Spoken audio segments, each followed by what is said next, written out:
اکثر لوگ نماز عشاء غلط طریقے سے پڑھتے ہیں۔ اگر کوئی شخص نماز عشاء اس طرح پڑھے تو اس کے گھر میں دولت کے ڈھیر لگ جائیں گے۔ نبی کریم صلی اللہ علیہ وآلہ وسلم نے فرمایا، اگر کوئی شخص نماز عشاء کو بسم اللہ الرحمن الرحیم السلام علیکم ورحمۃ اللہ وبرکاتہ، پیارے دوستو، ایک رات کا وقت تھا، مدینہ کی گلیاں خاموش تھیں، ہر طرف سکون تھا، صحابہ کرام اپنے گھروں میں عبادت اور آرام میں مشغول تھے، اور کائنات کے سردار نبی کریم صلی اللہ علیہ وسلم عشاء کی نماز کے بعد مسجد نبوی کے ایک گوشے میں تشریف فرما تھے۔ چہرہ مبارک پر خاموشی تھی مگر آنکھوں میں آنسو تھے۔ ایک صحابی رسول حضرت عبداللہ بن مسعود رضی اللہ تعالی عنہ بیان کرتے ہیں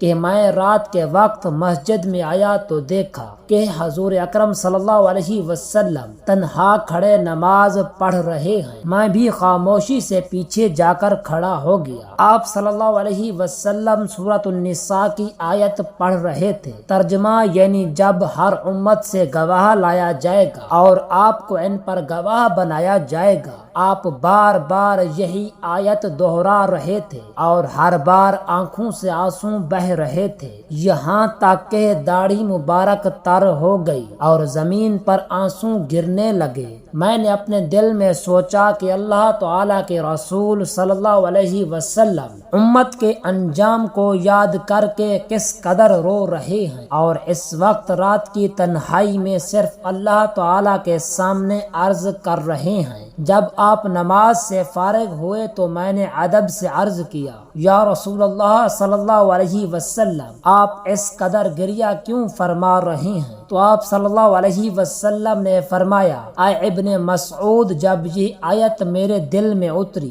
تو مجھے اپنی امت کا انجام یاد آ گیا کہ قیامت کے دن میں ان پر گواہی دوں گا، ان کے اعمال میرے سامنے ہوں گے، ان کی سستی اور ان کی غفلت، ان کا دین سے دور ہو جانا۔ جب یہ سب منظر میری آنکھوں کے سامنے آیا تو میرا دل کانپ اٹھا اور میں نے اپنے رب سے ان کے لیے مغفرت مانگی۔ اس رات نبی کریم صلی اللہ علیہ وسلم نے صرف عشاء کی نماز کو ایک فرضی عمل نہیں سمجھا بلکہ اس کو امت کے لیے درد کی رات بنا دیا۔ آپ صلی اللہ علیہ وسلم امت کے ہر فرد کے لیے دعا کر رہے تھے، ان کے لیے گواہی کے بوجھ کو سوچ کر روتے رہے اور امت کے انجام کو اللہ تعالیٰ کے سامنے بیان کرتے رہے۔ کیا آج ہم میں سے کوئی ایسا ہے جو عشاء کی نماز میں اتنی توجہ سے کھڑا ہو، جو اپنے گناہوں کو یاد کر کے آنکھیں نم کرے، جو اس بات سے ڈرے کہ قیامت کے دن نبی کریم صلی اللہ علیہ وسلم ہمیں پہچانیں گے یا ہم ان کی نظر سے اوجھل ہوں گے؟ اگر ہم چاہتے ہیں کہ رسول اللہ صلی اللہ علیہ وسلم ہمیں اپنے حوض کوثر پر پہچانیں تو ہمیں اپنی نمازوں کو ان کے طریقے پر لانا ہوگا۔ ہمیں اپنی عشاء کی نماز کو بھی اس عشق و محبت کے ساتھ ادا کرنا ہوگا جیسا ہمارے نبی نے سکھایا۔ اللہ تعالی ہمیں نبی کریم صلی اللہ علیہ وسلم کی اس رات کی کیفیت کو اپنے دلوں میں اتارنے کی توفیق دے اور ہمیں بھی ان عاشقوں میں شامل کر دے جو رات کی تاریکی میں اللہ تعالی کے سامنے جھکتے ہیں اور نبی کریم صلی اللہ علیہ وسلم کی امت بننے کا حق ادا کرتے ہیں۔ پیارے دوستو، نماز عشاء کی حقیقت کو جاننا اس امت کے ہر فرد کے لیے ضروری ہے، کیونکہ یہ نماز دن کے اختتام پر ہے اور بندے کے سارے دن کے اعمال کا خلاصہ ہے، اور اس کی ترتیب اللہ تعالیٰ کے قرب کی سب سے آخری سیڑھی ہے۔ انسان دن بھر کی تھکاوٹ کے بعد جب سونے کی تیاری کرتا ہے تو اللہ تعالیٰ اسے اپنی بارگاہ میں بلاتا ہے اور فرماتا ہے کہ میرے بندے میرے سامنے آ جا،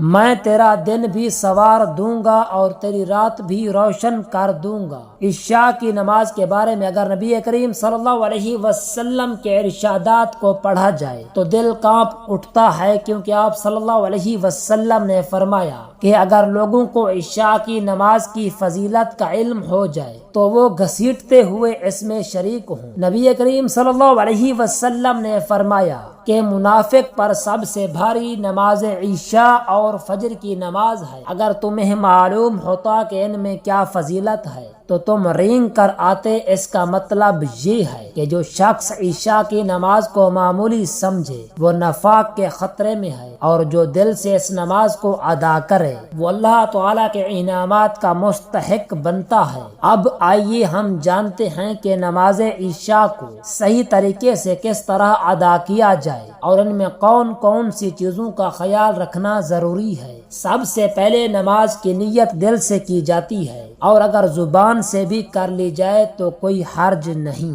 نیت یہ ہو کہ میں 4 رکعت فرض نماز عشاء کی قبلہ رخ اللہ کے لیے پڑھتا ہوں۔ امام کے اقتداء میں یا اکیلے اگر پڑھ رہا ہو تو اکیلے نیت کرے۔ نیت کے بعد دونوں ہاتھوں کو کانوں تک اٹھا کر اللہ اکبر کہے تو اکیلے نیت کرے۔ نیت کے بعد دونوں ہاتھوں کو کانوں تک اٹھا کر اللہ اکبر کہہ کر باندھ لیے جاتے ہیں۔ مرد حضرات ناف کے نیچے اور عورتیں سینے پر ہاتھ باندھتی ہیں۔ پھر ثنا پڑھی جاتی ہے۔ اس کے بعد تعوذ یعنی اعوذ باللہ من الشیطان الرجیم اور پھر بسم اللہ الرحمن الرحیم پڑھ کر سورۃ الفاتحہ پڑھی جاتی ہے۔ اس کے بعد کوئی اور سورت ملائی جاتی ہے۔ پہلی 2 رکعتوں میں سورت ملانا سنت ہے، مگر اگر نہ ملائی جائے تو نماز ہو جاتی ہے۔ اس کے بعد رکوع کیا جاتا ہے اور سبحان ربی العظیم 3 مرتبہ پڑھا جاتا ہے۔ رکوع سے اٹھ کر سمع اللہ لمن حمدہ کہا جاتا ہے اور پھر ربنا لک الحمد کہا جاتا ہے۔ پھر سجدے میں جایا جاتا ہے اور سبحان ربی الاعلی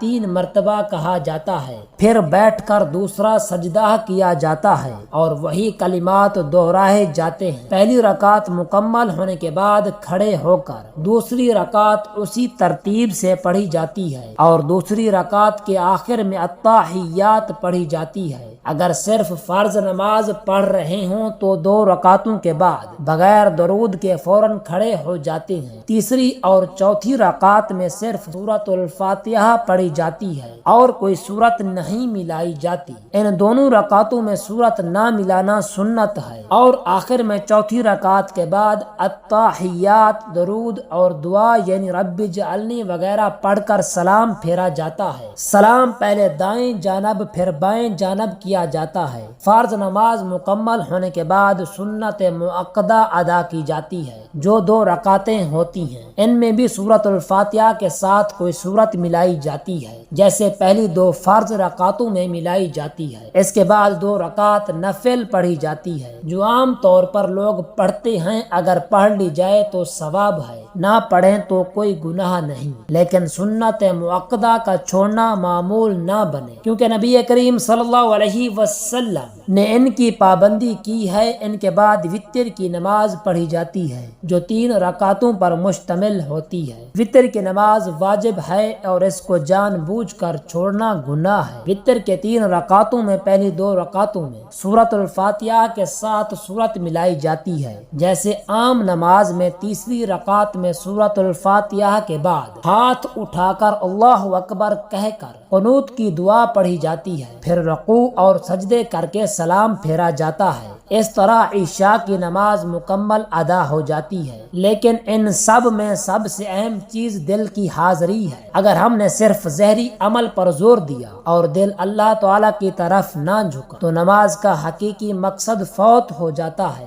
اس لیے دل کی حضوری، خشوع و خضوع، آنکھوں کا جھکاؤ، دل کا اللہ تعالیٰ کی طرف رجوع، یہ سب چیزیں نماز کو مکمل بناتی ہیں۔ یاد رکھیے نماز کا مقصد صرف چند حرکات نہیں بلکہ دل کو اللہ تعالیٰ کی بارگاہ میں جھکا دینا ہے۔ نبی کریم صلی اللہ علیہ وسلم رات کو اٹھ کر نماز پڑھا کرتے تھے اور اپنے رب سے راز و نیاز کرتے تھے یہاں تک کہ پاؤں سوج جاتے تھے۔ صحابہ کرام رضی اللہ عنہم نماز عشاء کے بعد دیر تک عبادت کرتے اور قرآن پاک کی تلاوت میں لگ جاتے تھے۔ اگر ہم آج کی زندگی میں اتنا وقت نکالیں کہ عشاء کی نماز کو مکمل دھیان اور دل کے ساتھ پڑھ لیں تو ہم اپنے دن کی تھکن کو بھی دور کر سکتے ہیں اور رات کی برکتیں بھی حاصل کر سکتے ہیں۔ اللہ پاک سے دعا ہے کہ ہمیں عشاء کی نماز باجماعت ادا کرنے کی طاقت اور توفیق عطا فرمائے اور ہمیں 5 وقت کا نمازی بنائے، آمین ثم آمین۔ جزاک اللہ۔